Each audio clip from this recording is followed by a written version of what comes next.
Roma. Unang Kabanata. Mula kay Pablo, isang alipin ni Hesukristo, tinawag upang maging apostol at hinirang upang mangaral ng magandang balita ng Diyos. Ang magandang balitang ito na ipinangako niya noong panguna sa pamamagitan ng mga propeta at sinasabi sa mga banal na kasulatan ay tungkol sa kanyang anak, ang ating Panginoong Hesukristo. Sa kanyang pagiging tao, siya'y ipinanganak mula sa lipi ni David, at sa likas na kabanalan ng kanyang espiritu, ipinahayag siyang anak ng Diyos sa pamamagitan ng isang makapangyarihang gawa, ang kanyang muling pagkabuhay. Sa pamamagitan niya, tinanggap namin sa Diyos ang kaloob na maging apostol, alang-alang kay Kristo, upang ang lahat ng bansa ay akayin sa pananampalataya at pagsunod sa Kanya. Kayo'y kabilang sa mga tinawag na maging mga tagasunod ni Hesukristo.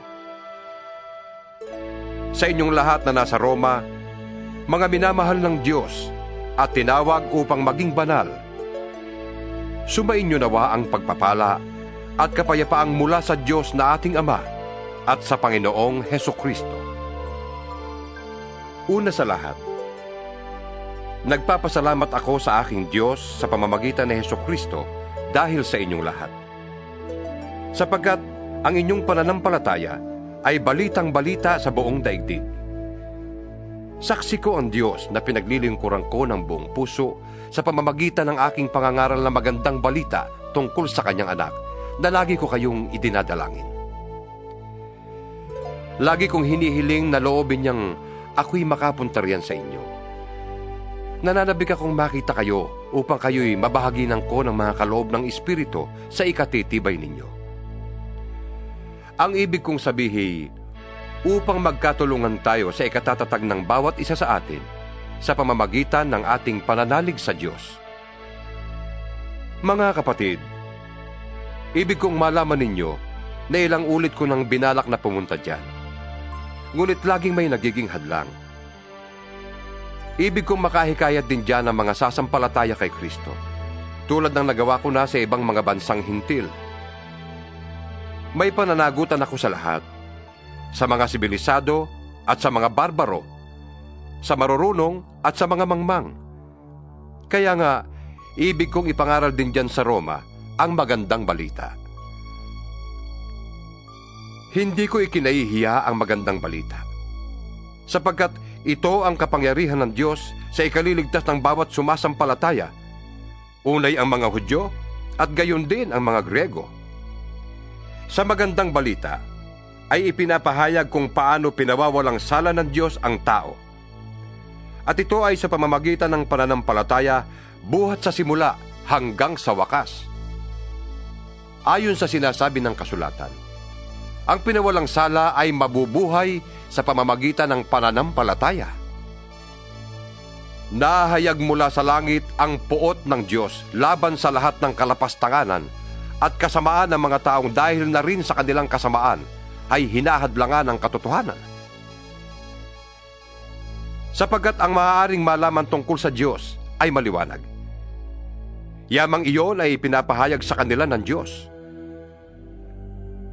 Mula pa ng likhain ng Diyos ang sanlibutan, ang kanyang kalikasang hindi nakikita, ang kanyang kapangyarihang walang hanggan, at ang kanyang pagka-Diyos ay maliwanag na iniahayag ng kanyang mga ginawa. Kaya't wala na silang maidadahilan pa. Kahit na alam nilang may Diyos, siya'y hindi nila pinarangalan bilang Diyos, ni pinasalamatan man lang. Sa halip, naghaka-haka sila ng mga bagay na walang kabuluhan, kaya't nagdilim ang hangal nilang pag-iisip. Sila'y nagmamarunong, ngunit lumitaw na hangal. Tinalikdan nila ang kadakilaan ng Diyos na walang kamatayan, at ang sinamba nila'y ang mga larawan ng mga taong may kamatayan, ng mga ibon, ng mga hayop na may 4 na paa, at ng mga hayop na gumagapang. Kaya't hinayaan na sila ng Diyos sa kanilang maruruming pagnanasa, hanggang sa hindi na nila mapigil ang paggawa ng kahalayan sa isa't isa. Ang katotohanan tungkol sa Diyos ay tinalikdan at pinalitan nila ng kasinungalingan. Sinamba nila at pinaglingkuran ang nilikha, sa halip na ang lumikha, na siyang dapat papurihan magpakailanman. Amen. Dahil dito'y hinayaan sila ng Diyos sa mahalay na pagnanasa.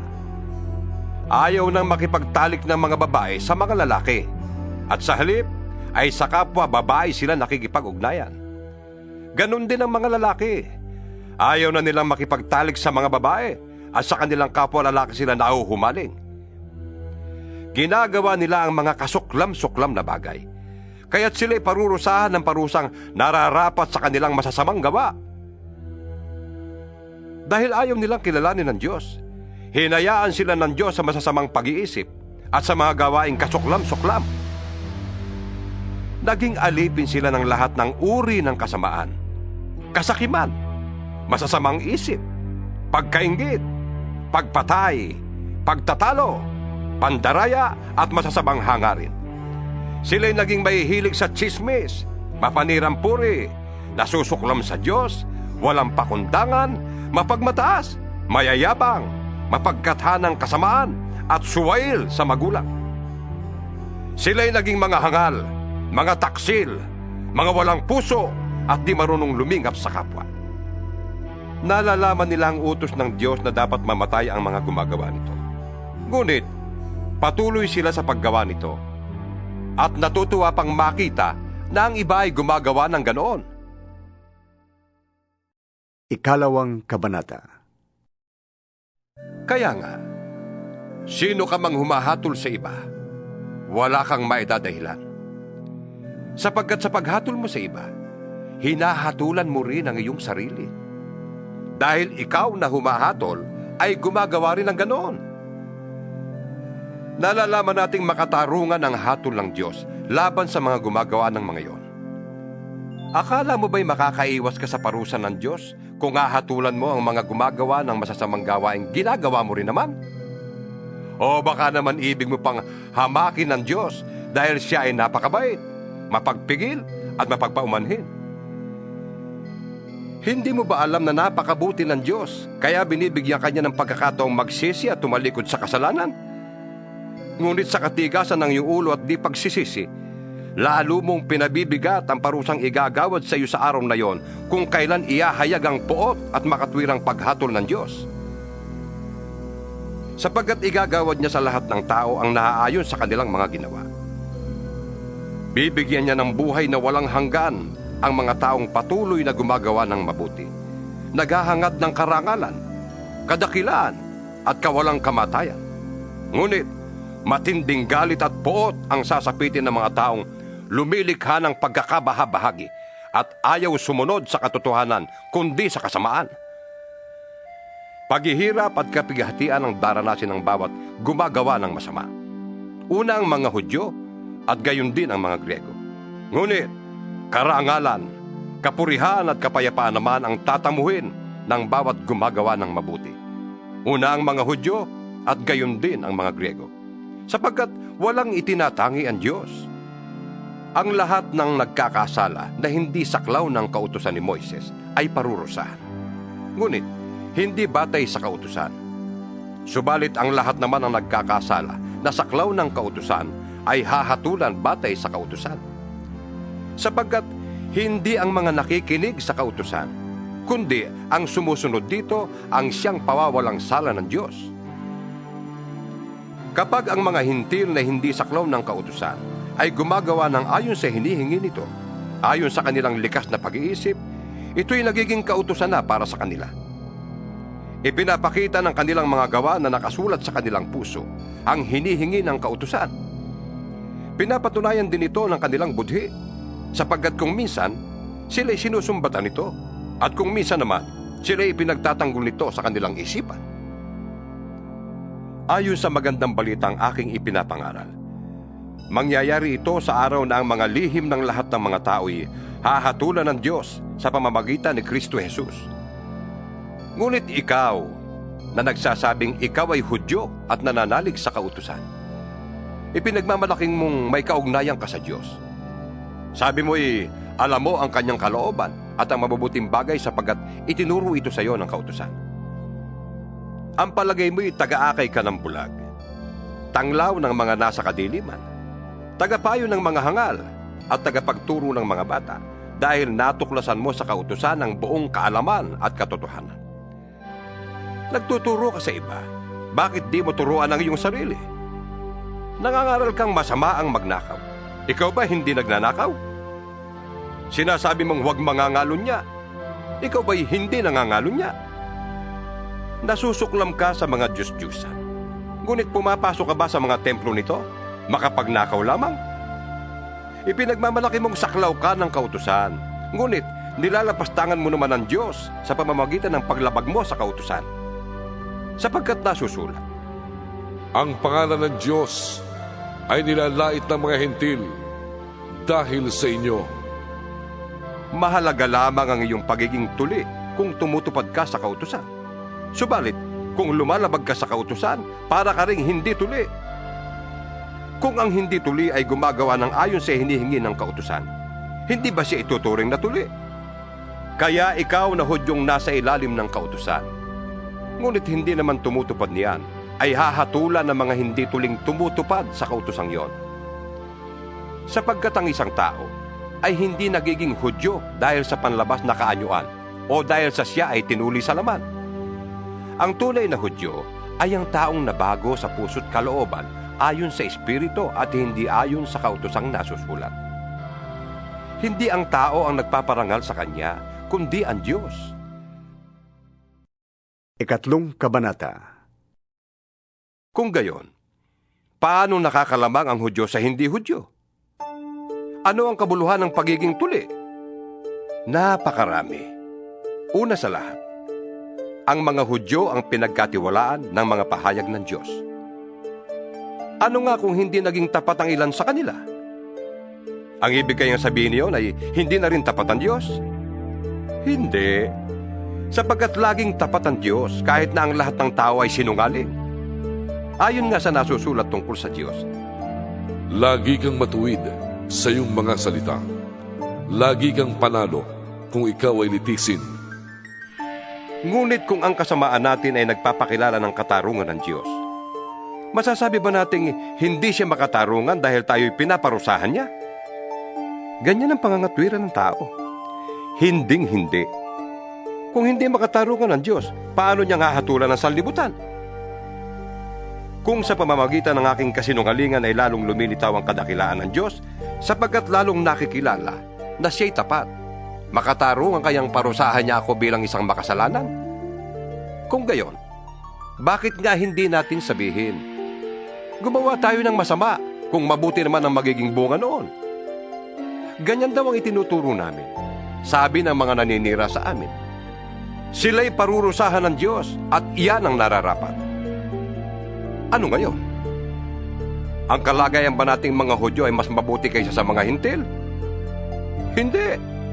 Sapagkat pinatunayan na namin na ang lahat ng tao ay makasalanan, maging Hudyo o Hintil. Ayon sa nasusulat, Walang matuwid. Wala kahit isa. Walang nakakaunawa. Walang naghahanap sa Diyos. Ang lahat ay lumihis ng landas at nagpakasama. Walang gumagawa ng mabuti. Wala kahit isa. Ang lalamunan nila ay tulad ng libingang bukas. Ang kanilang dilay ginagamit sa pandaraya. Ang labi nila ay may kamandag ng ulupong. Puno ng pagmumura at masasamang salita ang kanilang bibig. Walang anuman sa kanila ang pagpatay ng kapwa. Parang dinaanan ng salot ang kanilang madaanan. Hindi nila alam ang daan ng kapayapaan.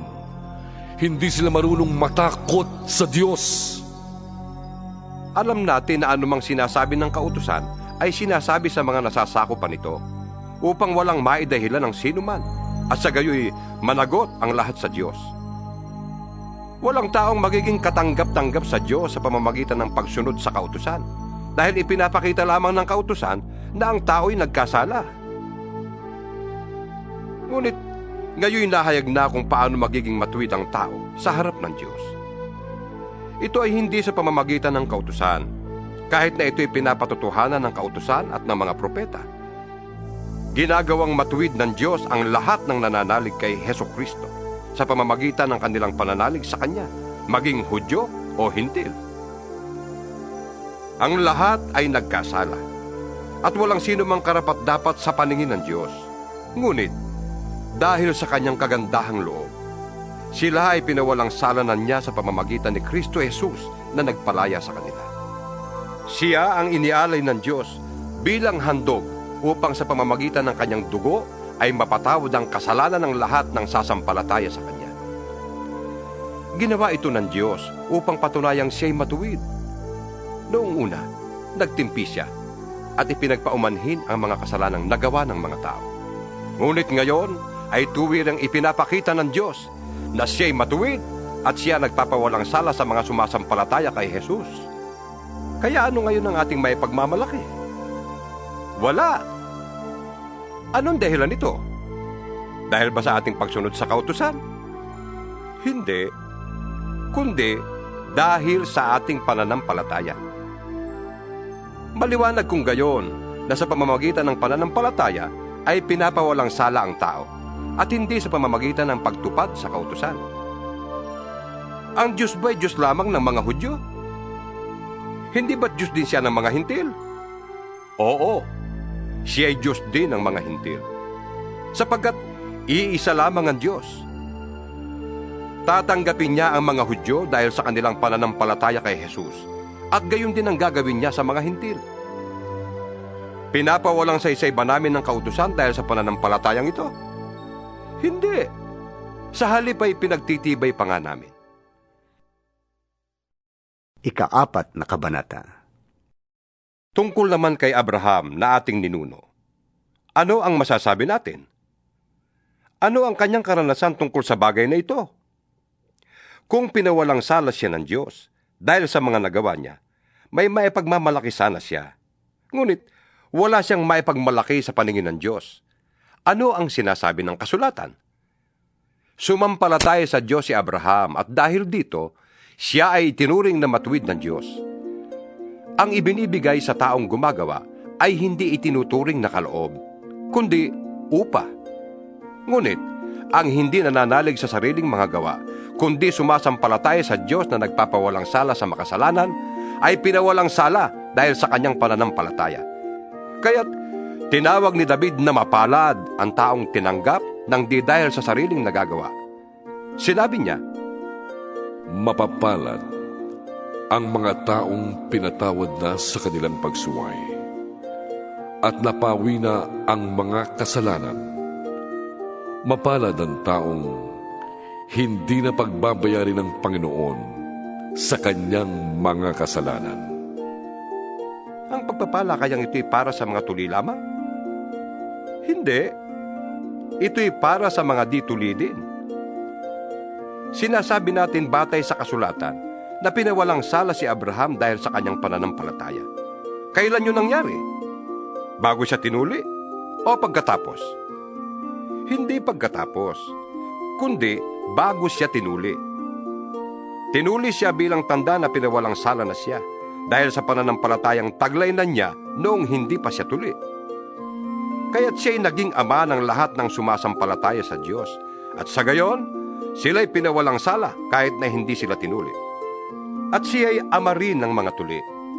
Hindi lamang dahil sa kanilang pagiging tuli, kundi dahil sa sila'y nanalig ding tulad ng ating ninunong si Abraham noong bago siya tinuli.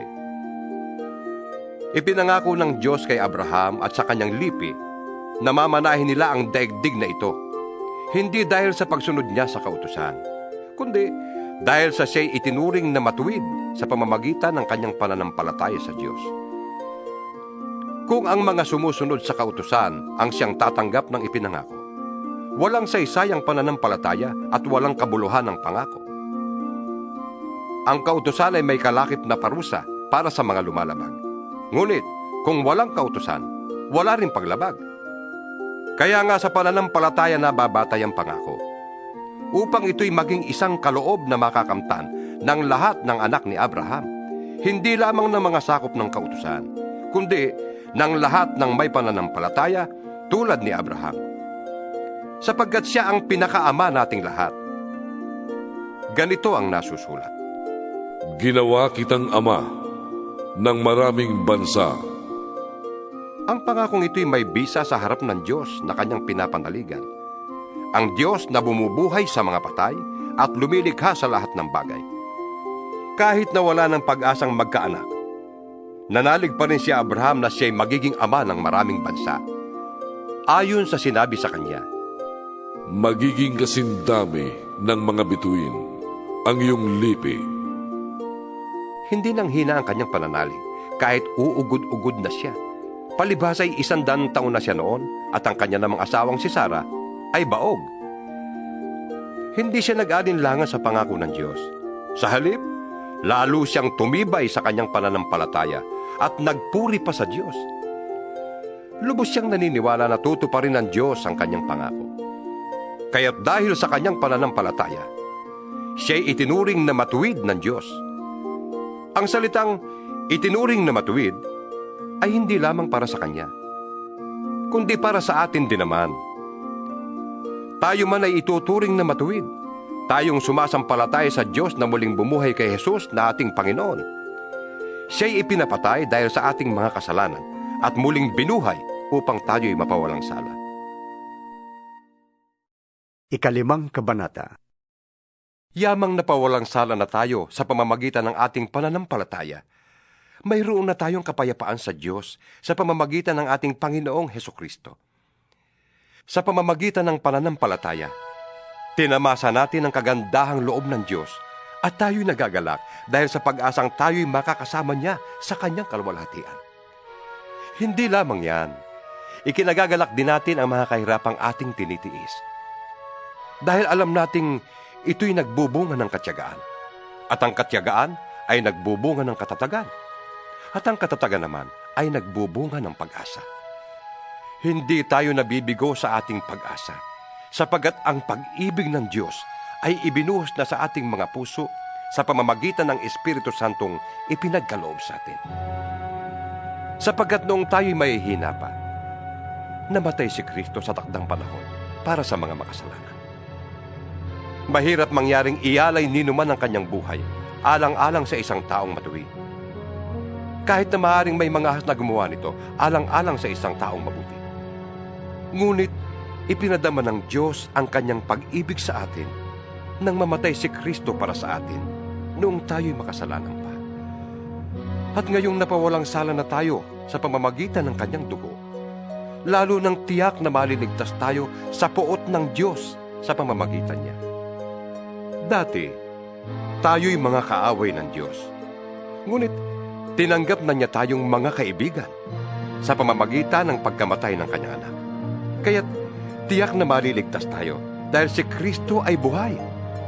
At hindi lamang yan, tayo'y nagagalak at nagpupuri sa Diyos sa pamamagitan ng ating Panginoong Hesukristo, sapagkat dahil sa Kanya ay tinanggap tayo ng Diyos na maging kaibigan niya. Ang kasalanan ay pumasok sa sanlibutan sa pamamagitan ng isang tao. At ang kamatayan ay pumasok sa pamamagitan ng kasalanan niya. Dahil dito, lumaganap ang kamatayan sa lahat ng tao dahil ang lahat ay nagkasala. Nasa sanlibutan na ang kasalanan bago pa ibinigay ang kautusan. Ngunit kung walang kautusan, walang pinapanagot sa kasalanan. Gayunman, naghari pa rin ang kamatayan mula kay Adan hanggang kay Moises, pati sa mga taong hindi nagkasala na gaya ng pagsuway ni Adan sa utos ng Diyos. Si Adan ay anino ng isang darating balang araw. Ngunit magkaiba ang dalawang ito, dahil ang libreng kaloob ng Diyos ay hindi katulad ng kasalanan ni Adan. Totoong maraming tao ang namatay dahil sa kasalanan ng isang tao. Ngunit, ang kagandahang loob ng Diyos ay mas dakila, pati na ang kanyang libreng kaloob sa maraming tao sa pamamagitan ng biyaya ng isang tao, si Hesukristo. Ang kaloob ay higit na di hamak kaysa ibinunga ng pagsuway ni Adan. Nagdala ng hatol na kaparusahan ang kanyang pagsuway. Ngunit, ang kaloob na dumating sa kabila ng maraming pagsuway ay nagdulot ng kapatawaran. Sa pamamagitan ng isang tao, naghari ang kamatayan dahil sa kanyang kasalanan. Ngunit, Sa pamamagitan naman ng isang tao, si Hesukristo, lalong higit ang nakamtan ng mga taong kinahabagan ng sagana at pinawalang sala ng Diyos. Sila'y maghahari sa buhay sa pamamagitan ni Hesukristo. At kung paanong ang kasalanan ng isang tao ay nagdulot ng kaparusahan sa lahat, ang matuwid na ginawa ng isa ring tao ay nagdudulot ng kapatawaran at buhay sa lahat. Sapagkat kung ang lahat ay naging makasalanan dahil sa pagsuway ng isang tao, ang lahat ay mapapawalang sala dahil sa pagsunod ng isa ring tao. Nang magkaroon ng kautusan, dumami ang pagsuway. Ngunit, sa pagdami naman ng mga pagsuway, ay lalong sumagana ang kagandahang loob ng Diyos. Kaya nga, kung paano naghari ang kasalanan sa pamamagitan ng kamatayan, gayon din naman, maghahari ang kagandahang loob ng Diyos sa pamamagitan ng kanyang pagiging matuwid. Ito'y magdudulot ng buhay na walang hanggan sa pamamagitan ng ating Panginoong Hesukristo. Ika-6 na kabanata. Ano ngayon ang sasabihin natin? Patuloy ba tayong magkakasala upang sumagana sa atin ang kagandahang loob ng Diyos? Hindi. Tayo'y patay na sa kasalanan. Kaya't paano pa tayo mamumuhay sa pagkakasala? Hindi ba ninyo alam na tayong lahat na nabautismuhan kay Kristo Jesus ay nabautismuhan sa kanyang kamatayan? Sa makatwid, tayo'y namatay na at nalibing nakasama niya sa pamamagitan ng bautismo upang kung paanong binuhay na muli si Kristo sa pamamagitan ng dakilang kapangyarihan ng Ama, tayo rin ay magkaroon ng panibagong buhay. Sapagkat kung nakasama tayo ni Kristo sa isang kamatayang katulad ng kanyang kamatayan, tiyak na tayo ay makakasama rin niya sa isang muling pagkabuhay na katulad ng kanyang muling pagkabuhay. Alam natin na ang dati nating pagkatao ay naipako na sa krus kasama niya upang mamatay ang ating makasalanang pagkatao at nang hindi na tayo maalipin pa ng kasalanan. Sapagkat ang namatay na ay pinalaya mula sa kapangyarihan ng kasalanan. Kung tayo'y namatay ng kasama ni Kristo, naniniwala tayong mabubuhay rin tayong kasama niya. Alam nating si Kristo na muling binuhay ay hindi na muling mamamatay. Wala nang kapangyarihan sa kanya ang kamatayan. Nang siya'y mamatay, namatay siya ng minsanan para sa kasalanan. At ang buhay niya ngayon ay para sa Diyos na lamang. Kaya, dapat din ninyong ibilang ang inyong sarili na patay na sa kasalanan. Subalit, buhay naman para sa Diyos. Yamang kayo'y nakipag-isa na kay Kristo Jesus. Huwag na ninyong paghariin ang kasalanan sa inyong mga katawang may kamatayan upang hindi na kayo maalipin ang masasamang hilig nito. Huwag na ninyong ipailalim sa kapangyarihan ng kasalanan ang alinmang bahagi ng inyong katawan bilang kasangkapan sa paggawa ng kasamaan. Sa halip, pasakop kayo sa Diyos bilang mga taong namatay na at muling binuhay. At ihandog ninyo sa Kanya ang inyong katawan bilang kasangkapan sa kabutihan. Sapagkat hindi na dapat maghari sa inyo ang kasalanan. Yamang kayo'y hindi na namumuhay sa ilalim ng kautusan, kundi sa ilalim ng mapagpalang habag ng Diyos. Ngayon, malaya na ba tayong magkasala dahil hindi na tayo sakop ng kautusan, kundi ng kagandahang loob ng Diyos? Hindi. Hindi ba ninyo alam na kapag nagpasakop kayo kanino man bilang alipin, kayo'y nagiging alipin ito, maging ito'y kasalanang hahantong sa kamatayan o ang pagsunod sa Diyos na hahantong sa pagiging matuwid? Ngunit, salamat sa Diyos. Kayong dating mga alipin ng kasalanan ay taus-pusong sumunod sa aral na ibinigay sa inyo. Pinalaya na kayo sa kasalanan, at kayo ngayon ay mga alipin na ng pagkamatuwid. Gumagamit ako ng karaniwang pangungusap dahil sa inyong likas na kahinaan. Kung paanong ipinailalim ninyo noong una ang inyong sarili sa karumihan at sa kasamaang palala ng palala, ilaan ninyo ngayon ang inyong sarili bilang alipin ng pagkamatuwid para sa mga banal na layunin. Noong alipin pa kayo ng kasalanan, hindi kayo sakop ng kabutihan. Ano ang napala ninyo sa mga bagay na iyon na ikinahihiya ninyo ngayon? Kamatayan ang ibinubunga ng mga iyon. Ngunit, Ngayong pinalaya na kayo mula sa kasalanan at naging alipin na ng Diyos, ang natamo ninyo'y isang buhay na banal, at ang ibinubungan nito'y buhay na walang hanggan. Sapagkat kamatayan ang kabayaran ng kasalanan, ngunit ang kaloob ng Diyos ay buhay na walang hanggan sa pamamagitan ni Kristo Jesus na ating Panginoon. Ikapitong Kabanata. Mga kapatid, kayo'y nakakaunawa ng batas. Alam ninyong ang isang tao'y nasasakop lamang ng batas habang siya'y nabubuhay. Halimbawa, ayon sa kautusan, ang isang babae ay nasasakop ng kanyang asawa habang nabubuhay ito. Subalit, kung mamatay na ang lalaki, malaya na ang babae sa batas na nagtatali sa kanya sa lalaking yun. Kaya nga, siya'y magkakasala ng pangangalo niya kung makikisama siya sa ibang lalaki habang buhay pa ang kanyang asawa. Ngunit, kung patay na ang kanyang asawa, malaya na siya sa batas na yon, at mag-asawa man siya sa ibang lalaki, hindi siya magkakasala ng pangangalo niya. Gayon din naman mga kapatid, namatay na kayo sa kautusan dahil kayo'y bahagi ng katawan ni Kristo. At ngayon, kayo ay kabilang sa mga nakipag-isa sa Kanya na muling binuhay upang magbunga tayo ng mabubuting gawa para sa Diyos. Noong tayo'y namumuhay pa ayon sa ating likas na pagkatao, ang ating mga masasamang hilig na pinupukaw ng kautusan ay nag-uudyok sa atin na gumawa ng mga bagay na hahantong sa kamatayan. Ngunit, malaya na tayo ngayon mula sa kautusan.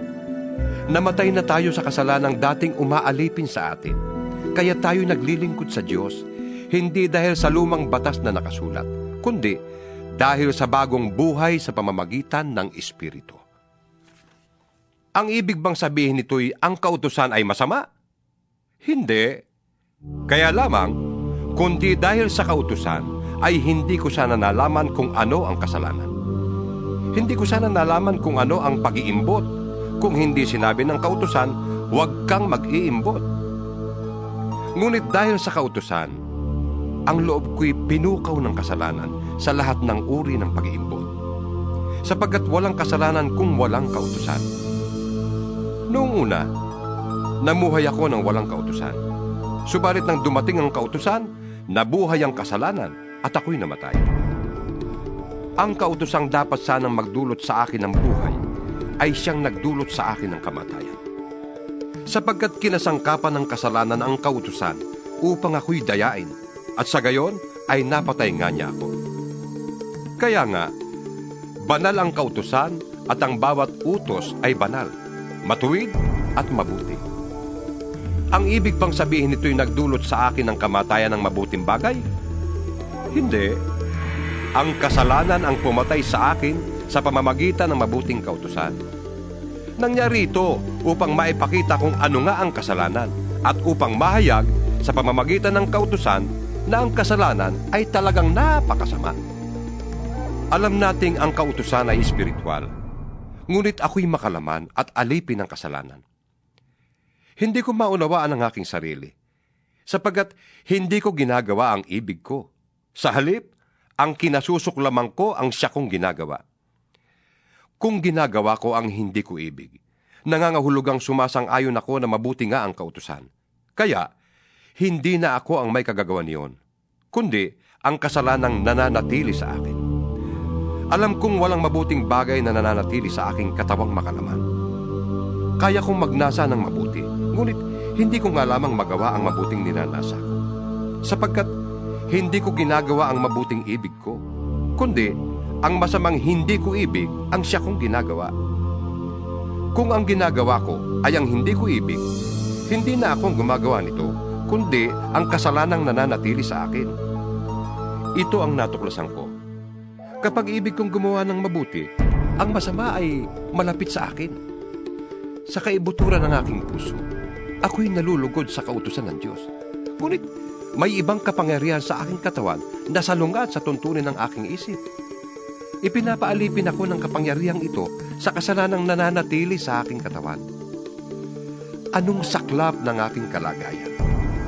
Sino kaya ang magliligtas sa akin sa katawang ito na nagpapahamak sa akin? Wala nang iba pa, kundi ang Diyos sa sa pamamagitan ni Jesucristong ating Panginoon. Salamat sa Kanya.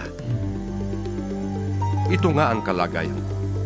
Sa aking isip, sinusunod ko ang kautusan ng Diyos. Ngunit, sa aking katawang makalaman, sinusunod ko ang tuntunin ng kasalanan. 8 Kabanata. Kaya nga, wala nang hatol na parusa sa mga taong nakipag-isa na kay Kristo Jesus. Wala na ako sa kapangyarihan ng kasalanan at kamatayan, sapagkat pinalaya na ako ng kapangyarihan ng Espiritong nagbibigay buhay sa pamamagitan ni Kristo Jesus. Ginawa ng Diyos ang hindi kayang gawin ng kautusan dahil sa likas na kahinaan ng tao. Isinugo niya ang kanyang sariling anak sa anyo ng taong makasalanan upang pawiin ang kasalanan. Sa gayon, hinatulan na niya ang kasalanang umaalipin sa tao. Ginawa ito ng Diyos upang ang hinihingi ng kautusan ay matupad na sa atin na namumuhay ayon sa Espiritu at hindi ayon sa hilig ng laman. Ang mga namumuhay ayon sa hilig ng laman ay walang pinapahalagahan kundi ang mga bagay na ukol sa laman. Ngunit ang mga namumuhay ayon sa kapangyarihan ng Espiritu ay mga bagay na espiritual ang pinapahalagahan. Ang pagsunod sa laman ay naghahatid sa kamatayan. Ngunit ang pagsunod sa Espiritu ay nagdudulot ng buhay at kapayapaan. Kaya nga, kapag sinusunod ng tao ang mga hilig ng laman, siya'y nagiging kaaway ng Diyos, sapagkat hindi niya sinusunod ang batas ng Diyos at talaga namang hindi niya kayang sundin ito. At ang nabubuhay ayon sa laman ay hindi maaaring kalugdan ng Diyos.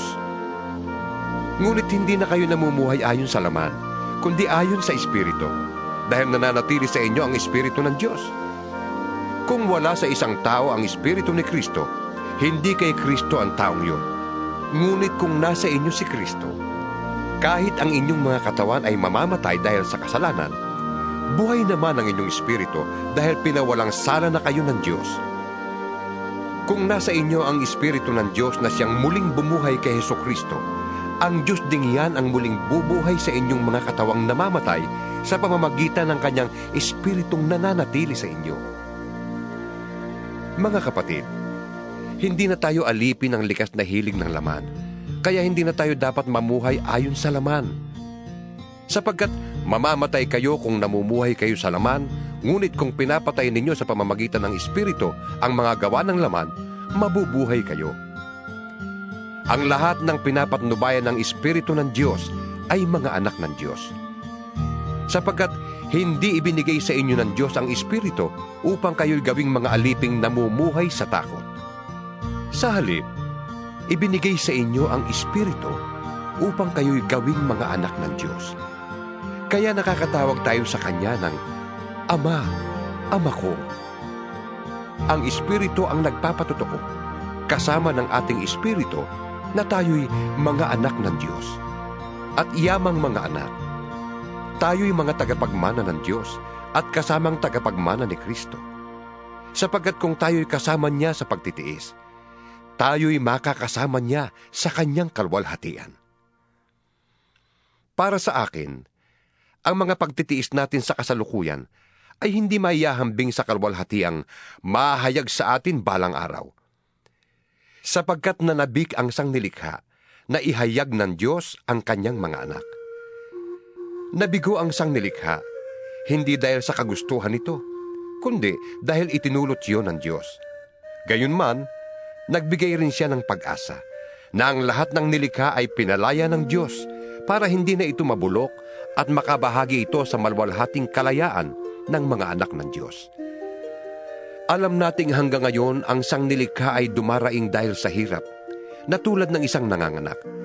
At hindi lamang ito, kundi pati tayong tumanggap na ng Espiritu bilang unang kaloob ng Diyos ay dumaraing habang hinihintay natin ang paghahayag ng ating pagiging mga anak ng Diyos at ang paglaya ng ating mga katawan.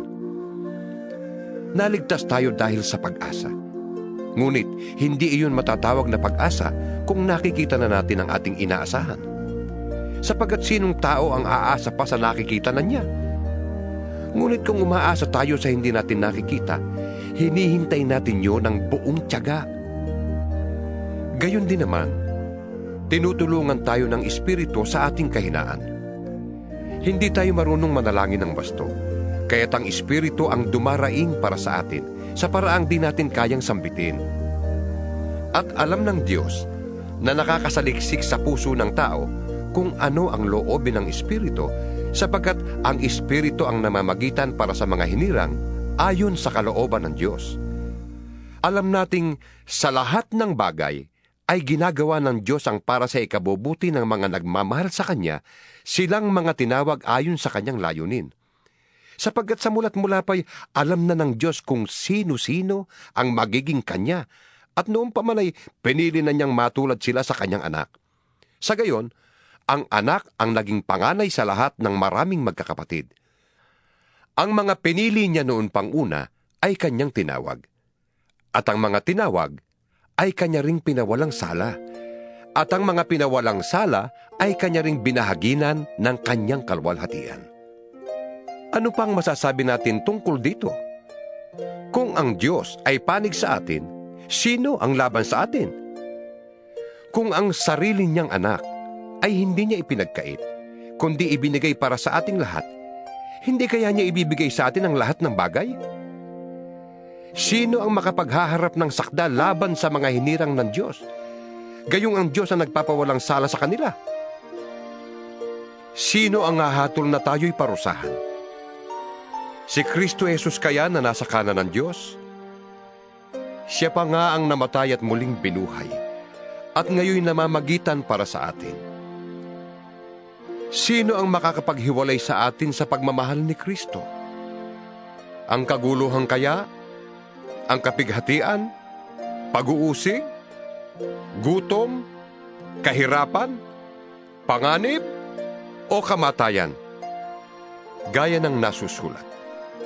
Dahil sa iyo, nanganganib kaming mamatay sa buong maghapon. Kami natutulad sa mga tupang papatayin. Hindi. Ang lahat ng yan ay kayang-kaya nating pagtagumpayan sa pamamagitan niya na nagmamahal sa atin. Sapagkat natitiyak kung walang makakapaghiwalay sa atin sa Kanyang pag-ibig. Kahit ang kamatayan, ang buhay, ang mga anghel, ang mga pamunuan o ang mga kapangyarihan, ang kasalukuyan o ang hinaharap, ang kataasan, ang kalaliman, o alinmang nilalang ay hindi makakapaghiwalay sa atin sa pag-ibig ng Diyos na ipinagkaloob sa atin sa pamamagitan ni Kristo Jesus na ating Panginoon. Ikasyam na kabanata. Katotohanan ng sinasabi ko. Ako'y kay Kristo at hindi ako nagsisinungaling. Saksi ko ang Espiritu Santo na malinis ang aking budhi sa sasabihin ko sa inyo. Matindi ang aking kalungkutan at di mapawi ang pagdaramdam ng aking puso. Dahil sa aking mga kababayan at kalahi, mamatamisin ko pang ako'y sumpain at mawalay kay Kristo alang-alang sa kanila. Sila'y mga Israelita at binigyan ng Diyos ng karangalang maging mga anak niya. Sa kanila nakipagtipan ng Diyos. Sa kanila rin ibinigay ang kautusan, ang tunay na pagsamba at ang Kanyang mga pangako. Sa kanilang mga ninuno at sa kanilang lahi nagmula ang Kristo nang siya'y maging tao. Diyos na kataas-taasan at pinapapurihan magpakailanman. Amen. Hindi nangangahulugang nawala na ng kabuluhan ang salita ng Diyos, sapagkat hindi naman lahat ng mga Israelita ay kabilang sa bayang hinirang niya.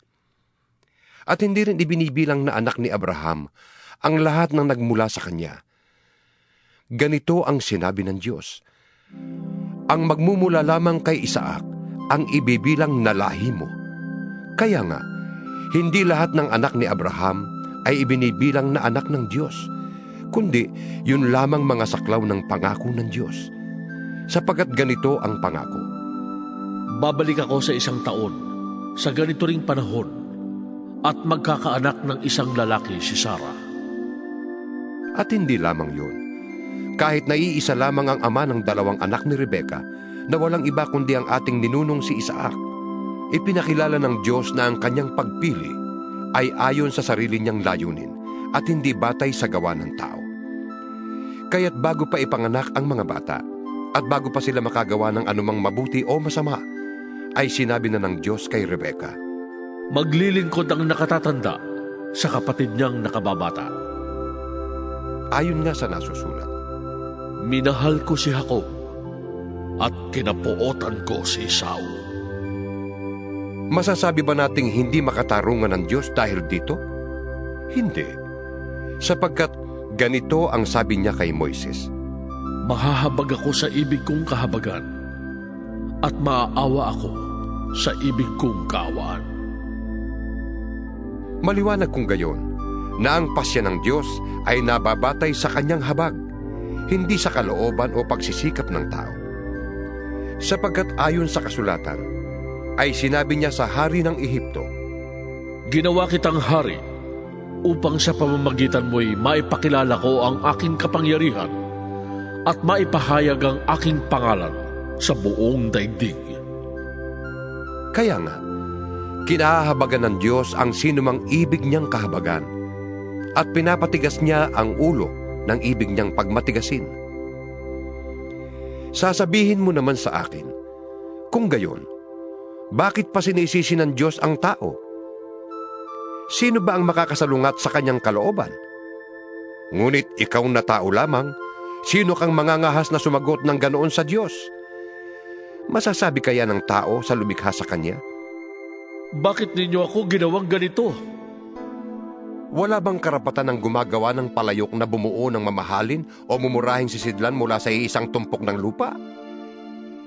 Kahit na ibig ipakita noon ng Diyos ang kanyang puot at ipakilala ang kanyang kapangyarihan, buong tiyaga pa rin niyang pinagtiisan ang mga taong dapat sanang parusahan at lipulin. Ginawa niya yon upang ipakilala ang kanyang walang kapantay na kadakilaan sa mga taong kanyang kinahabagan, na noong una pa'y inihandanan niya para sa kaluwalhatian. Tayo ang mga taong yan. Tayong tinawag niya hindi lamang mula sa mga Hudyo, kundi mula rin sa mga Hintil. Ganito ang sinasabi niya sa aklat ni Osias, Iyong dating hindi ko bayan ay aking tatawaging bayan ko.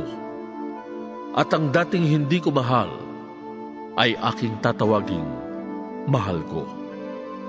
At ang sinabihang kayo'y hindi ko bayan ay tatawaging mga anak ng Diyos na buhay. Ito naman ang ibinahayag ni Isaias tungkol sa Israel. Kahit na maging kasindami ng buhangin sa dagat ang bilang ng mga anak ni Israel, kaunti lamang sa kanila ang maliligtas, sapagkat mahigpit at mabilis na hahatulan ng Panginoon ang daigdig. Si Isaias din ang nagsabi, Kung ang makapangyarihang Panginoon ay hindi nagtira ng ilan sa ating lipi, tayo sana'y naging gaya ng Sodoma at naging tulad ng Gomora. ano ngayon ang masasabi natin? Ang mga hintil na hindi nagsikap na maging kalugod-lugod sa Diyos ay kinalugdan niya? Sila ay pinawalang salan niya sa pamamagitan ng pananampalataya. Ngunit ang Israel naman na nagsikap na maging kalugod-lugod sa Diyos sa pamamagitan ng kautusan ay nabigo. Bakit? Dahil sinikap nilang kalugdan sila ng Diyos sa pamamagitan ng mga gawa at hindi sa pamamagitan ng pananampalataya sa Kanya. Natisod sila sa batong katitisuran ayon sa nasusulat. Naglalagay ako sa Siyon ng batong katitisuran, isang malaking bato na kanilang kadadapaan.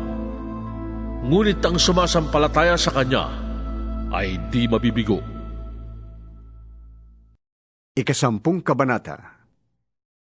Mga kapatid, ang pinakananais ko at idinadalangin sa Diyos ay maligtas ang Israel, sapagkat saksi akong sila'y nagsisikap na maging kalugod-lugod sa Diyos.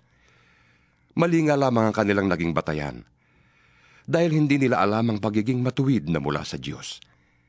Kaya sinisikap nilang gumamit ng sarili nilang pamamaraan, sa halip na sundin ang pamamaraang itinakda ng Diyos.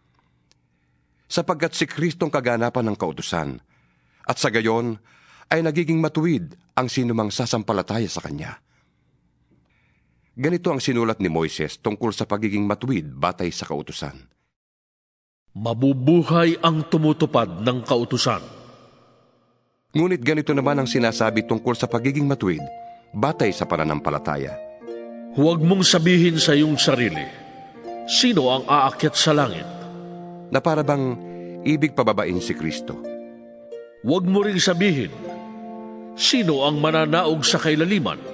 Na para bang ibig ibangon si Kristo mula sa mga patay. Sapagkat ganito ang sinasabi. Malapit sa iyo ang salita.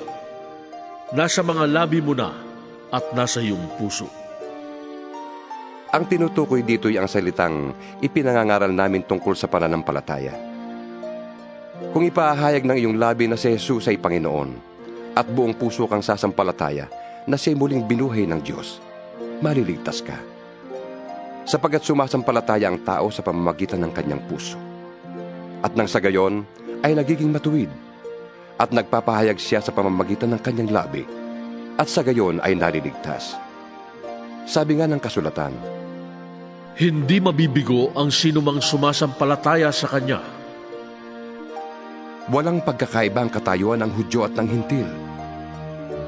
Iisa ang Panginoon ng lahat at siya'y masaganang magbigay sa lahat ng tumatawag sa Kanya. Sapagkat sinasabi sa kasulatan, Maliligtas ang lahat ng tumatawag sa Panginoon. ngunit paano sila tatawag sa Kanya kung hindi sila sumasampalataya? Paano silang mananampalataya kung wala pa silang napakinggan tungkol sa Kanya? Paano naman silang makapakikinig kung walang mangangaral sa kanila? At paano makapangangaral ang sinuman kung hindi sila sinugo? Ayon sa nasusulat, O kay inam na pagmasdan ang pagdating ng mga may dalang magandang balita. ngunit hindi lahat ay tumanggap na magandang balita, gaya ng sinulat ni Isaias. Panginoon, sino ang naniwala sa pahayag namin? Kaya't ang pananampalataya ay bunga ng pakikinig.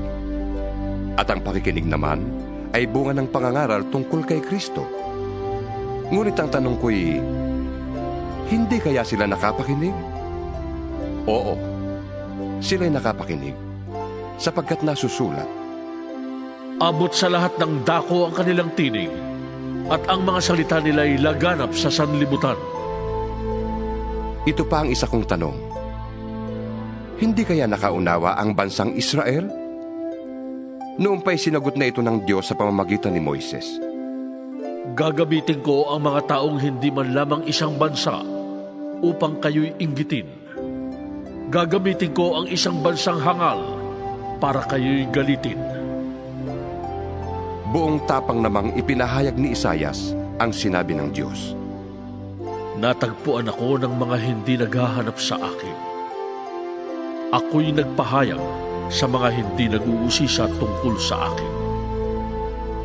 Subalit, tungkol naman sa Israel, ay sinabi niya, Maghapon akong nananawagan sa isang bansang matigas ang ulo at mapaghimagsik. 11 kabanata. Ito ngayon ang tanong ko. Itinakwil na nga kaya ng Diyos ang kanyang bayan? Hindi.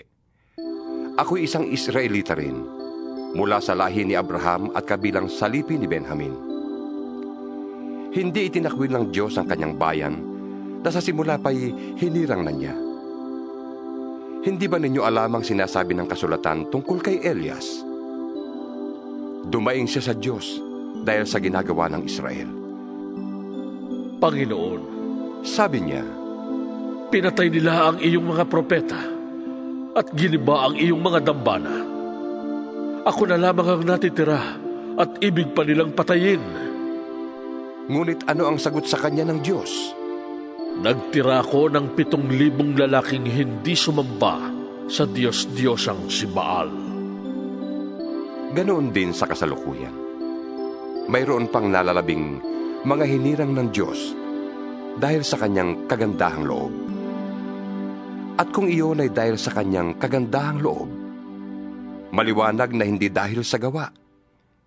Sapagkat kung ang ginawa ng tao ang batayan, hindi na masasabing kagandahang loob yun. Ano ngayon? Hindi nakamta ng bansang Israel ang kanyang ninanais. Ang mga hinirang lamang ang nagkamit nito dahil matigas ang ulo ng iba. Ganito ang sabi ng kasulatan. Binigyan sila ng Diyos ng manhid na diwa, mga matang hindi makakita, at mga tengang hindi makarinig hanggang sa panahong ito. At sinabi rin ni David, Maging bitag at patibong nawa ang kanilang pagpipista, isang katitisuran at parusa sa kanila. Lumabo nawa ang kanilang mata nang hindi sila makakita, at sila'y makuba sa hirap habang nabubuhay. ito naman ang tanong ko ngayon. Ang pagkatisod ba ng mga Israelita ay nangangahulugang sila'y tuluyan ng bumagsak? Hindi. Sa halip, dahil sa kanilang kasalanan, ang kaligtasan ay nakarating sa mga hintil upang mainggit ang mga Israelita sa mga ito. Ngayon, kung ang kasalanan ng mga Israelita ay nagdulot ng masaganang pagpapala sa sanlibutan, at kung ang kanilang pagbagsak ay nagdulot ng masaganang pagpapala sa mga hintil, ay di lalo na kapag nagbalik loob sa Diyos ang buong Israel. Ito naman ang sasabihin ko sa inyo, mga hintil. Yamang ako'y apostol ninyo, ipinagmamalaki ko ang aking tungkulin. Ginagawa ko ito upang inggitin ang aking mga kababayang Hudyo, at nang sa gayon ay maligtas ang ilan man lamang sa kanila. Kung ang pagkatakwil sa kanila ay naging daan upang maibalik sa Diyos ang sanlibutan, ang muling pagtanggap sa kanila ng Diyos ay matutulad sa muling pagkabuhay ng patay. Kung ang unang tinapay ay inihandog sa Diyos, ang lahat ng tinapay na mula sa masang pinagkunan noon ay para na ring inihandog sa Diyos. At kung ang ugat ng punong kahoy ay inihandog sa Diyos, gayon din ang mga sanga nito. Kung pinutol ang ilang sanga ng punong ulibo, at ikaw na sanga ng ulibong ligaw, ang idinugtong sa puno upang makabahagi sa buhay na nanggagaling sa ugat ng punong ito, huwag kang magmalaki sa mga sangang pinutol. Alalahanin mong hindi ikaw ang bumubuhay sa mga ugat. Ang mga ugat ang bumubuhay sa iyo. Sasabihin mo naman, pinutol ang mga sanga upang ako'y maidugtong. Totoo yan. Pinutol sila dahil hindi sila sumampalataya sa Diyos. At ikaw naman ay idinugtong dahil sumampalataya ka sa Kanya. Kaya't huwag kang magmataas. Sa halip ay matakot ka. Sapagkat kung ang mga tunay na sanga ay hindi pinanghinayangan ng Diyos, ikaw pa kaya ang panghihinayangan niya? Dito'y makikita natin ang kabutihan at kabagsikan ng Diyos. Naging mabagsik siya sa mga hindi nananalig sa Kanya. Subalit, mabuti siya sa inyo kung mananatili kayo sa Kanyang kabutihan. Kung hindi, kayo may puputulin din. Ang mga Hudyo'y idudugtong niyang muli sa puno kung sila ay sasampalataya, sapagkat kayang gawin yon ng Diyos. Kung ikaw na sangang galing sa ulibong ligaw ay naidugtong sa tunay na ulibo, kahit na salungat ang ganoon sa takbo ng kalikasan, lalo pang madaling idugtong sa puno ang mga tunay na sanga nito. Mga kapatid, isang hiwaga ang ibig kong malaman ninyo upang hindi maging mataas ang palagay ninyo sa inyong sarili. Ang pagmamatigas ng Israel ay pansamantala. Tatagal lamang yon hanggang sa mabuo na ang takdang bilang ng lahat ng mga hintil na lalapit sa Diyos. Kapag nangyari yon, maliligtas ang buong Israel ayon sa sinasabi sa kasulatan. Magbubuhat sa Sion ang tagapagligtas. Papawiin niya ang kasamaan sa lahi ni Jacob. At ito ang gagawin kong kasunduan namin kapag pinawi ko na ang kanilang mga kasalanan. Dahil tinanggihan ng mga Israelita ang magandang balita, sila'y naging kaaway ng Diyos, at kayong mga hintil ang nakinabang. Ngunit dahil sa sila'y hinirang ng Diyos, sila'y mahal pa rin niya, alang-alang sa kanilang mga ninuno. Sapagkat hindi nagbabago ng isip ang Diyos tungkol sa kanyang mga kaloob at pagtawag. Noon, kayong mga hintil ay hindi sumusunod sa Diyos. Ngunit ngayon, kayo ay tumanggap ng habag ng Diyos nang hindi sumunod ang mga Hudyo. Gayon din naman, ngayong nahahabag ang Diyos sa inyo. Ang mga Hudyo naman ay hindi sumusunod upang mahabag din ang Diyos sa kanila. Sapagkat hinayaan ng Diyos na maalipin ang lahat ng tao sa kasalanan upang maipadaman niya sa kanila ang kanyang habag. Lubhang napakasagana ang kayamanan ng Diyos. Di matarok ang kanyang karunungan at kaalaman. Sino ang makapagpapaliwanag ng kanyang mga kapasyahan? Sino ang makakaunawa ng kanyang mga pamamaraan? Gaya ng nasusulat. Sino ang nakakaalam sa pag-iisip ng Panginoon? Sino ang maaaring maging tagapayo niya? Sino ang nakapagbigay ng anuman sa Diyos na dapat bayaran ng Diyos? Sapagkat mula sa Kanya at sa pamamagitan niya at sa Kanya ang lahat ng bagay. Sa Kanya ang karangalan magpakailanman. Amen. 12 kabanata. Kaya nga, mga kapatid, alang-alang sa masaganang habag ng Diyos sa atin, ako'y nakikiusap na ialay ninyo ang inyong sarili bilang handog na buhay, banal at kalugod-lugod sa Kanya. Ito ang karapat-dapat na pagsamba ninyo sa Diyos. Huwag kayong umayon sa takbo ng mundong ito. Mag-iba kayo sa pamamagitan ng pagbabago ng inyong isip upang malaman ninyo ang kalooban ng Diyos, kung ano ang mabuti, kalugod-lugod at ganap na kalooban niya. Dahil sa kaloob ng Diyos sa akin, sinasabi ko sa bawat isa sa inyo, huwag ninyong pahalagahan ang inyong sarili ng higit sa nararapat. Sa halip, pakaisipin ninyong mabuti ang tunay ninyong katayuan, ayon sa sukat ng pananampalatayang ipinagkaloob ng Diyos sa bawat isa sa inyo. Kung paanong ang katawan ay binubuo ng maraming bahagi at magkakaiba ng gawain ang bawat isa, gayon din naman, kahit na tayo'y marami, nabubuo tayo sa iisang katawan ni Kristo. At tayong lahat ay bahagi ng isa't isa. Tumanggap tayo ng iba't ibang kaloob ayon sa kagandahang loob ng Diyos. Kaya't gamitin natin ang mga kaloob na yan. Kung ang ating kaloob ay pagsasalita ng pahayag mula sa Diyos, magpahayag tayo ayon sa sukat ng ating pananampalataya.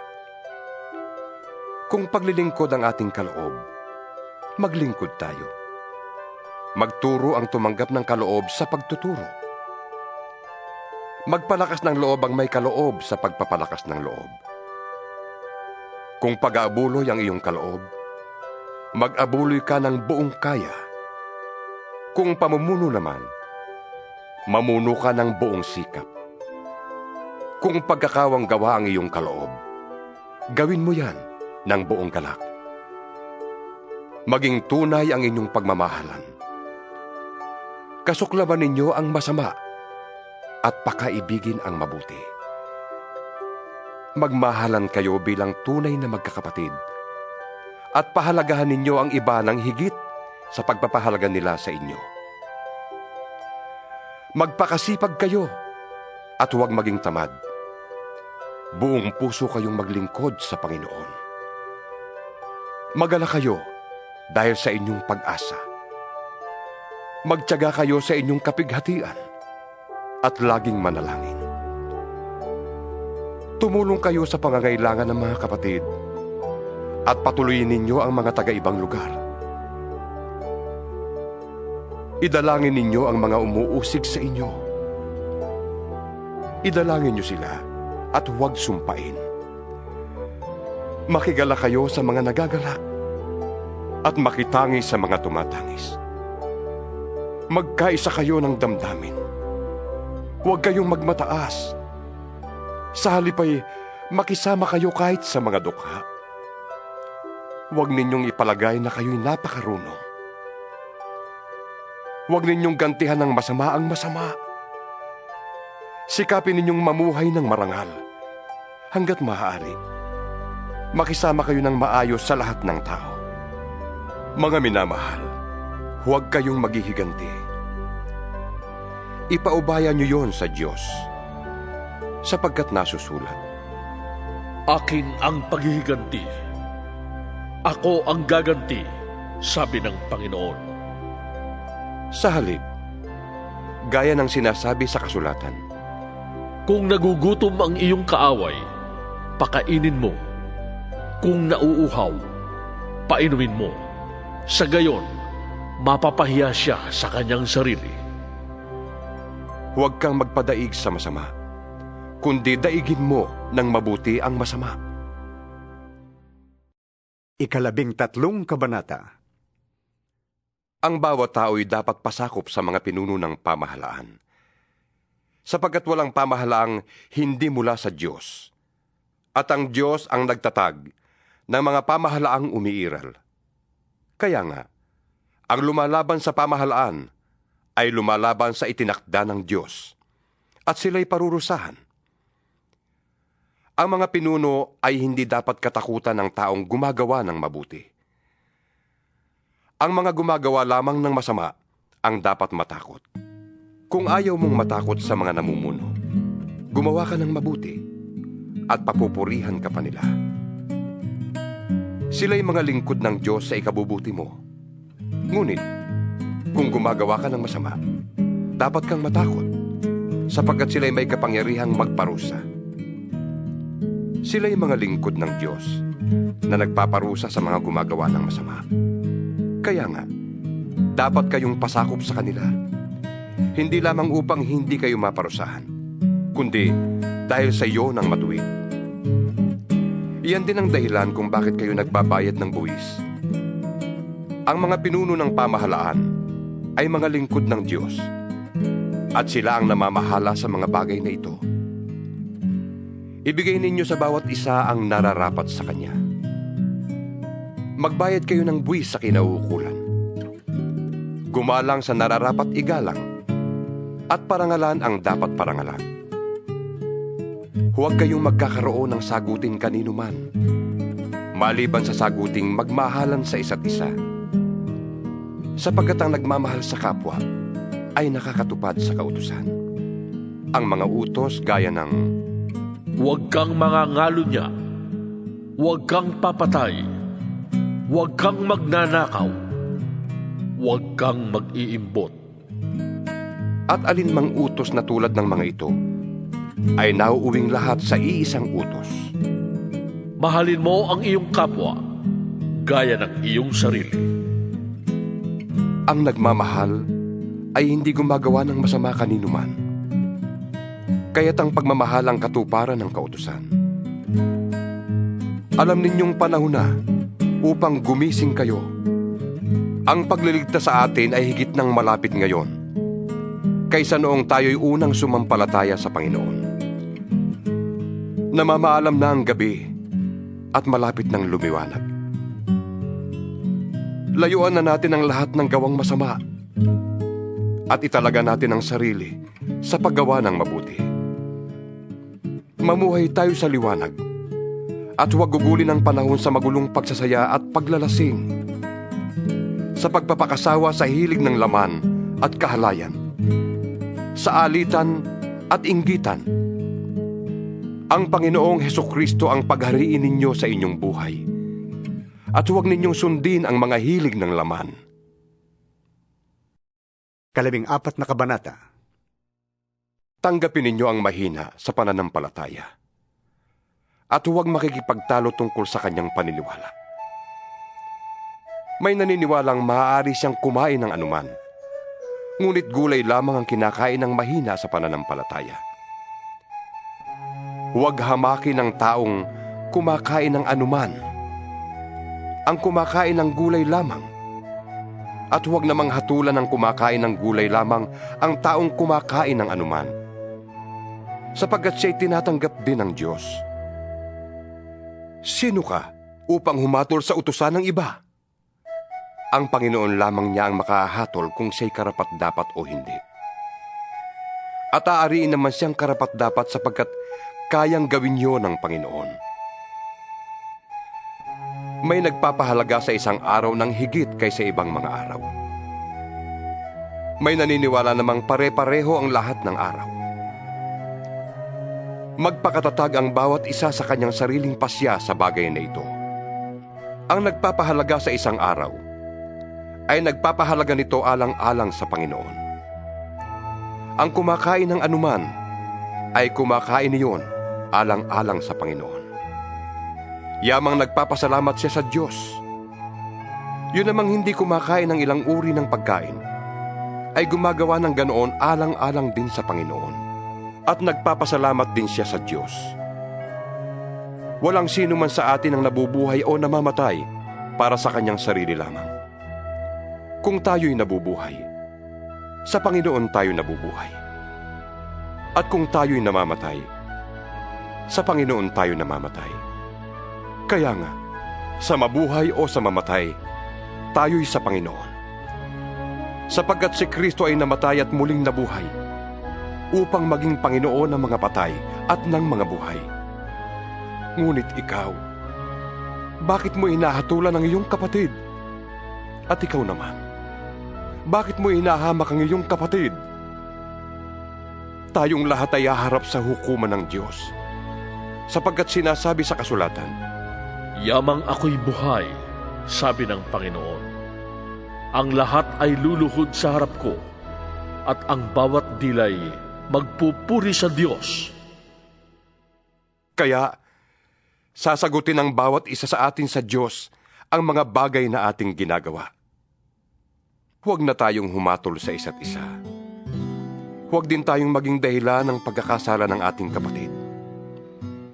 Dahil sa aking pakikipag-isa sa Panginoong Hesus, natitiyak kong walang pagkaing likas na masama, kundi nasa akala lamang ng tao yon.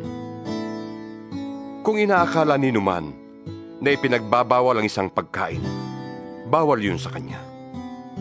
Kaya, kung dahil sa kinakain mo, ay sumama ang loob ng iyong kapatid, hindi na ayon sa pag-ibig ang ginagawa mo. Si Kristo'y namatay para sa kanya, kaya't huwag mo siyang ipahamak dahil sa iyong pagkain. Pag-ingatan mong ang inaakala mong tama ay huwag masamain ang iba. Sapagkat ang pagkain o inumin ay walang kinalaman sa paghahari sa atin ng Diyos. Ang mahalaga rito ay ang pagiging matuwid, magandang pagsasamahan, at kagalakang kaloob ng Espiritu Santo. Ang naglilingkod kay Kristo ng may ganitong kaisipan ay kinalulugdan ng Diyos at iginagalang ng mga tao. Kaya't pagsikapan nating gawin ang mga bagay na makapagdudulot ng kapayapaan at makakapagpatibay ng pananampalataya ng isa't isa. Huwag ninyong ipahamak ang iniligtas ng Diyos dahil lamang sa pagkain. Walang pagkaing likas na masama. Ang masamay kung magkakasalang iba dahil sa iyong kinakain. Mabuti ang di kumain ng karne o uminom ng alak o gumawa ng anumang magiging sanhi ng pagkakasala ng iyong kapatid. Ikaw na lamang at ang Diyos ang dapat makaalam ng iyong paniniwala tungkol sa bagay na ito. Maligaya ang taong di sinusumbata ng kanyang budhi kapag ginagawa niya ang mga bagay na inaakala niyang tama. Ngunit ang sino mang kumakain sa kabila ng kanyang pag-aalinlangan ay nagkakasala, sapagkat hindi siya nagiging tapat sa kanyang paniniwala. Kasalanan ang paglabag sa sariling paniniwala.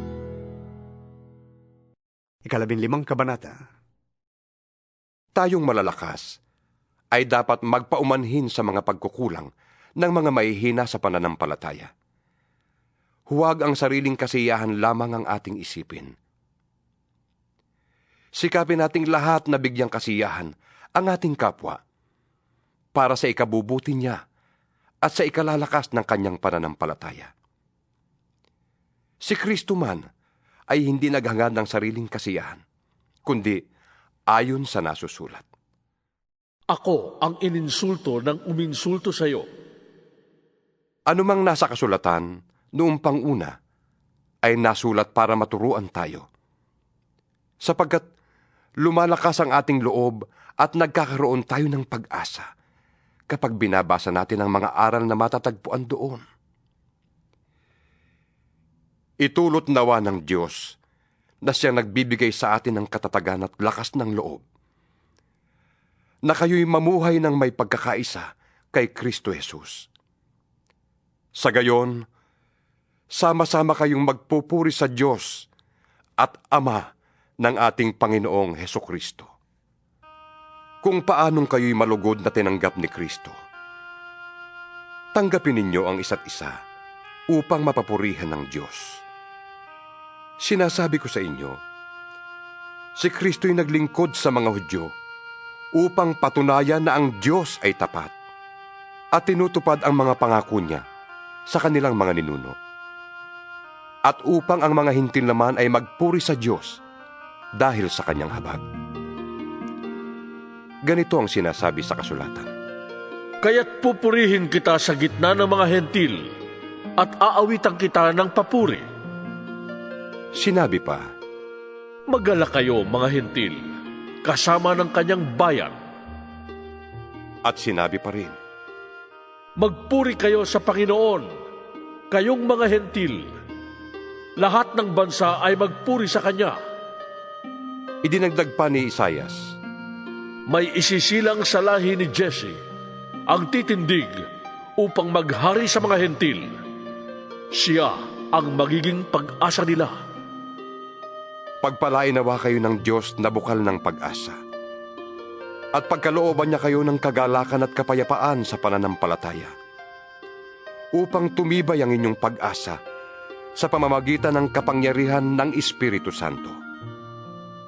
Mga kapatid, lubos akong naniniwalang kayo'y puspos ng kabutihan at may sapat na kaalaman at kaya na ninyong turuan ang isa't isa.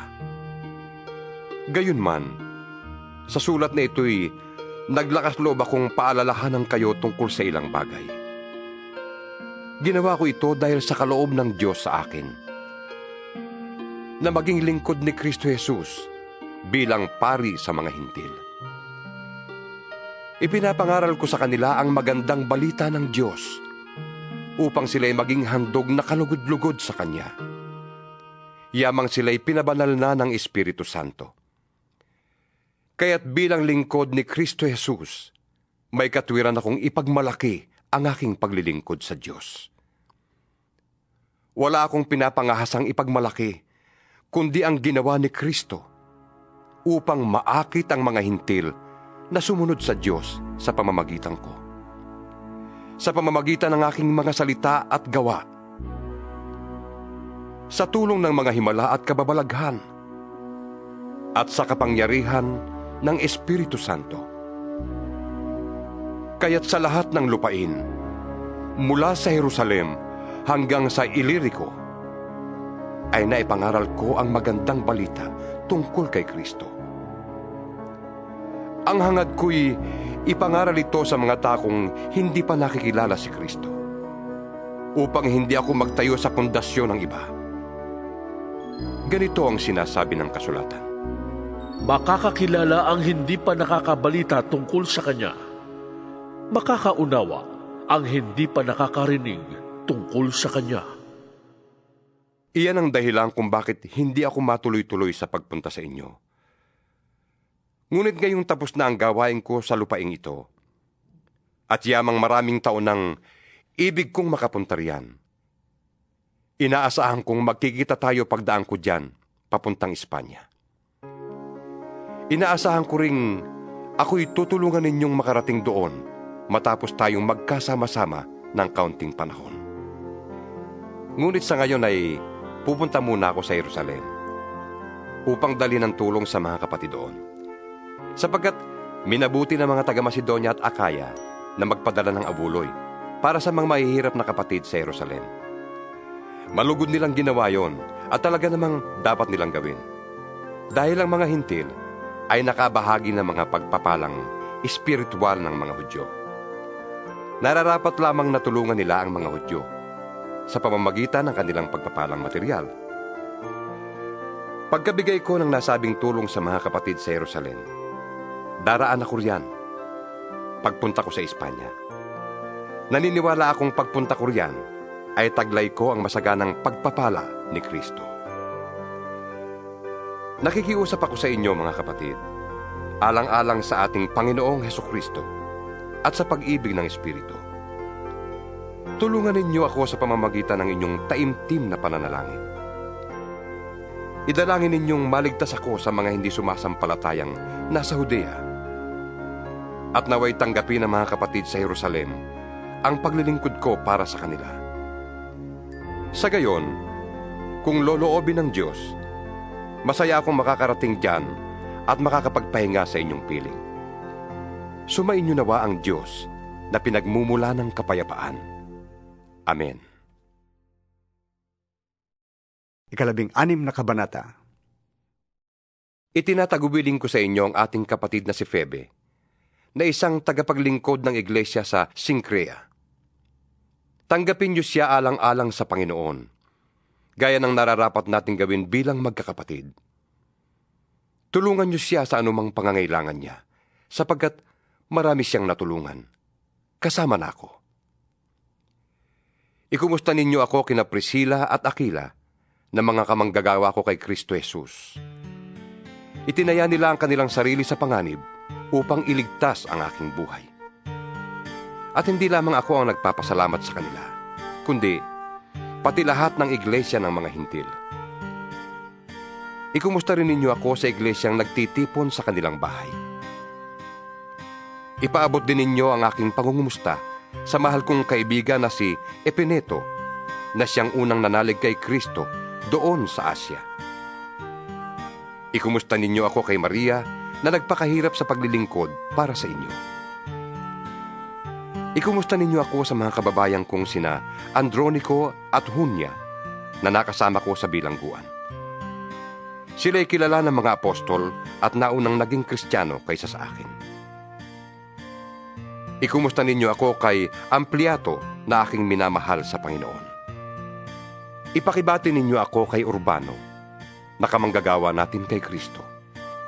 At ang mahal kong kaibigang si Istakis. Ikumusta din ninyo ako kay Apeles na subok ang katapatan kay Kristo.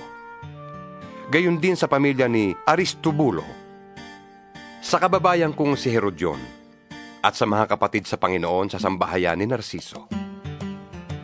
Ikumusta ninyo ako kina Trifena at Trifosa na mga lingkod ng Panginoon. Gayon din sa mahal kong kaibigang si Persida na naglingkod na mabuti sa Panginoon. Ibati ninyo ako kay Rufo na magiting na lingkod ng Panginoon at sa kanyang ina na para ko na ring ina. Ikumusta rin ninyo ako kina Asincrito, Flegonte, Hermes, Patrobas, Hermas at sa mga kapatid na kasama nila. Ibati ninyo ako kina Filologo, Julia, Nereo at sa kanyang kapatid na babae. Gayon din kay Olimpas at sa lahat ng kapatid na kasama nila. Magbatian kayo bilang magkakapatid. Binabati kayo ng lahat ng mga iglesia ni Kristo. Nakikiusap ako sa inyo mga kapatid. Mag-ingat kayo sa mga lumilikha ng pagkakampi-kampi at nagiging sanhi ng pagtalikod sa mga aral na tinanggap ninyo. Iwasan ninyo sila. Ang mga taong gayon ay hindi kay Kristong Panginoon natin naglilingkod, kundi sa kanilang pansariling hangarin. Inililigaw nila ang mga may mahinang pag-iisip sa pamamagitan ng kanilang magaganda at matatamis na pangungusap. Kahit na balitang-balita ang inyong pagkamasunurin kay Kristo, bagay na ikinagagal ako. Ibig kong maging matalino kayo tungkol sa mga bagay na mabuti, at walang malay naman sa masama. Ang Diyos ang bukal ng kapayapaan. Malapit na niyang ipalupig sa inyo si Satanas. Pagpalain kayo ng ating Panginoong Hesus. Binabati kayo ni Timoteo na aking kamanggagawa. Gayon din, ang mga kababayan kong sina Lucio, Jason, at Sosipatro. Akong si Tercio, na tagasulat ng liham na ito, ay bumabati rin sa inyo sa pangalan ng Panginoon. Kinukumusta kayo ni Gayo na tinutuluyan ko. Sa bahay niya nagtitipon ang buong iglesia. Kinukumusta rin kayo ni Erasto na ingat yaman ng lungsod at ng ating kapatid na si Cuarto. Purihin nawa ang Diyos na makapagpapatibay sa inyo sa pamamagitan ng magandang balita tungkol kay Hesukristo na ipinapangaral ko. Ang magandang balitang yan ay isang hiwagang nalihim sa loob ng mahabang panahon. At sa utos ng walang hanggang Diyos ay nahayag ngayon sa lahat ng bansa sa pamamagitan ng mga sinulat ng mga propeta upang ang lahat ay magpasakop kay Kristo. Naway papurihan magpakailanman ng Diyos na tanging marunong sa lahat sa pamamagitan ni Hesukristo. Amen.